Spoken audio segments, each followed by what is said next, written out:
Assalamualaikum warahmatullahi wabarakatuh. Nama saya Amelia Renita dari Prodi PBI 1A. Definisi pendidikan. Istilah pendidikan berasal dari bahasa Yunani, pedagogi, yang akar katanya pais yang berarti anak, dan again yang artinya membimbing. Jadi, pedagogi berarti bimbingan yang diberikan kepada anak. Definisi ilmu pendidikan yang dituliskan oleh beberapa ahli dalam Rasulullah Dasar-Dasar Ilmu Pendidikan menjelaskan bahwa menurut Profesor Dr. Andri Yakarya, ilmu pendidikan adalah pemikiran ilmiah tentang realitas yang kita sebut pendidikan, mendidik, dan dididik. Menurut Profesor M.J. Lafleyito, ilmu pendidikan adalah suatu ilmu yang bukan saja menelaah objeknya untuk mengetahui betapa keadaan atau hakiki objek itu, melainkan mempelajari pula betapa hendaknya bertindak. Objek ilmu pendidikan ialah proses-proses atau situasi pendidikan. Dr. Sutari Imam Barnagib, ilmu pendidikan, pendidik mempelajari suasana dan proses-proses pendidikan. Menurut Profesor Bojonegoro, ilmu pendidikan adalah teori pendidikan. Perenungan tentang pendidikan dalam arti yang luas, ilmu pendidikan merupakan pengetahuan yang mempelajari soal-soal yang timbul dan dalam praktik pendidikan. Menurut pendapat Shapril dan Jill Henry James mengemukakan bahwa pendidikan adalah upaya sadar untuk mengembangkan potensi-potensi yang dimiliki manusia dan melahirkan teori-teori pendidikan.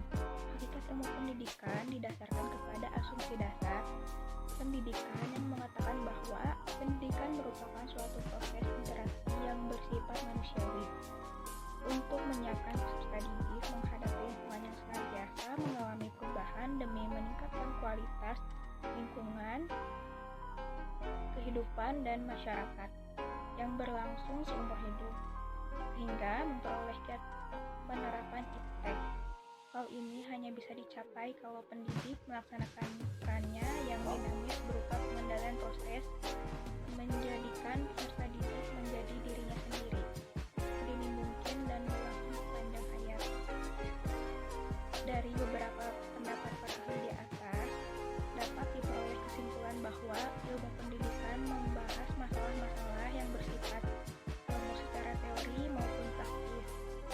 Ilmu pendidikan juga berisi tentang masalah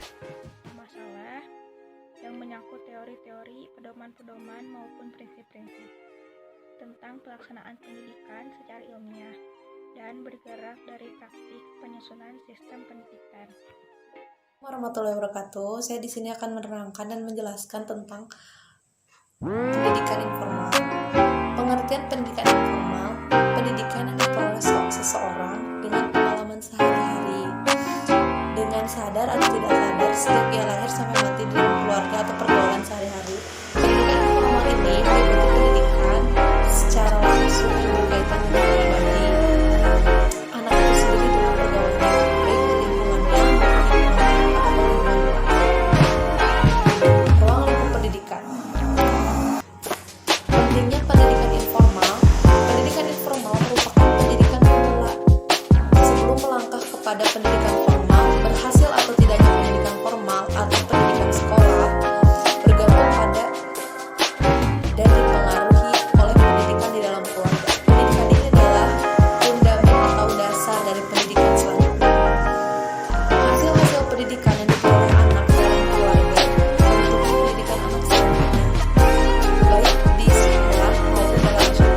Hal yang dikemukakan tadi tidak bisa disamakan lagi betapa penting pendidikan dalam lingkungan keluarga dan perkembangan menjadi manusia dari pribadi tentang pendidikan, tentang pentingnya pendidikan dalam lingkungan keluarga tersebut telah dinyatakan oleh banyak ahli didik dari zaman yang telah dilampaui.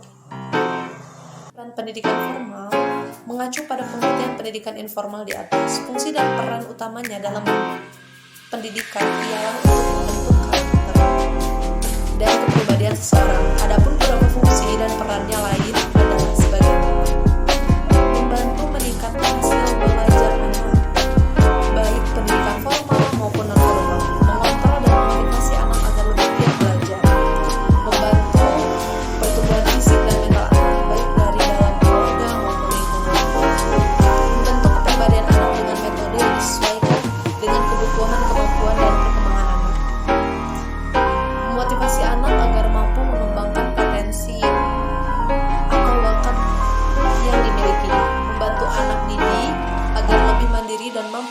memecahkan masalah yang dihadapinya.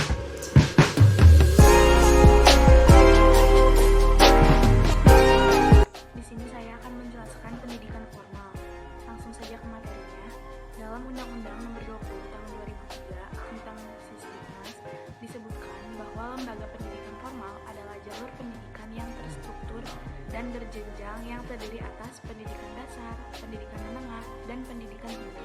Lembaga pendidikan jalur normal terdiri dari lembaga pendidikan prasekolah, lembaga pendidikan dasar yaitu SD atau SMP, lembaga pendidikan menengah seperti SMA atau SMK, dan lembaga pendidikan tinggi. Dalam sistem pendidikan nasional juga dinyatakan bahwa setiap warga negara diwajibkan mengikuti pendidikan formal minimal sampai selesai tingkat SMP.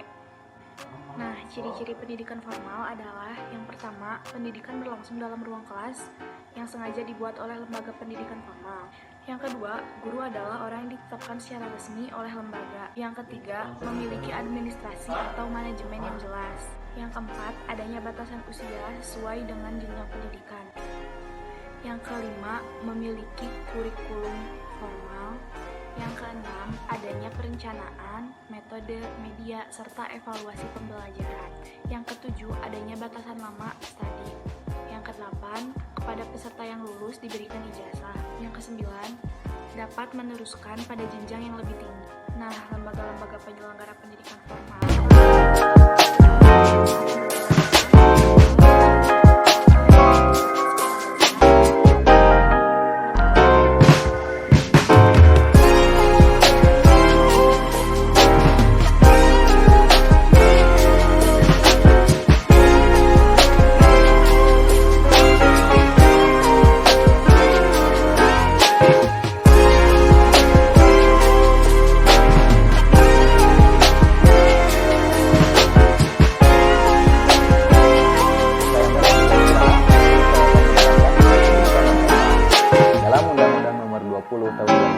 tentang Sisdiknas disebutkan bahwa lembaga pendidikan non-formal adalah jalur pendidikan di luar pendidikan formal yang dilaksanakan secara terstruktur dan berjenjang. Lembaga pendidikan non-formal adalah lembaga pendidikan yang disediakan bagi warga negara yang tidak sempat mengikuti atau menggunakan pendidikan formal. Pendidikan non-formal semakin berkembang karena semakin dibutuhkannya keterampilan pada setiap orang untuk mendapatkan pekerjaan. Faktor pendorong perkembangan pendidikan formal banyak,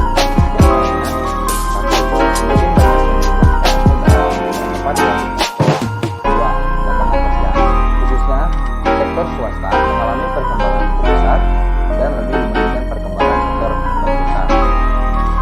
Adapun program pendidikan non formal yang disetarakan dengan pendidikan formal, contohnya paket A. Pendidikan non formal dan mulai diselenggarakan oleh masyarakat, yaitu keagamaan, sosial, dengan kata lain, pendidikan non formal berfungsi mengembangkan potensi melalui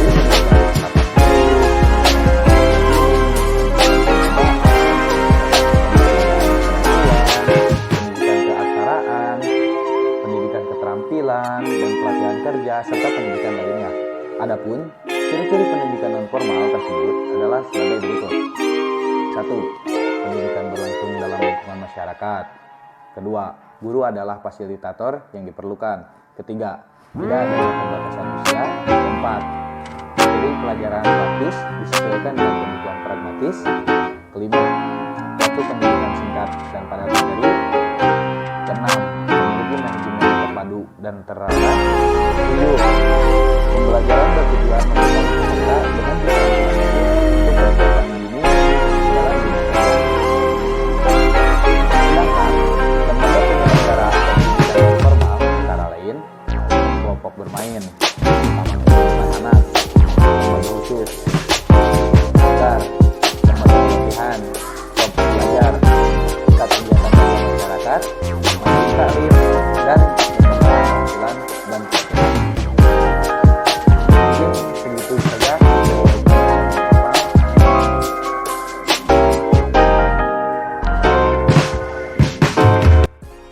Di sini saya akan menjelaskan perbedaan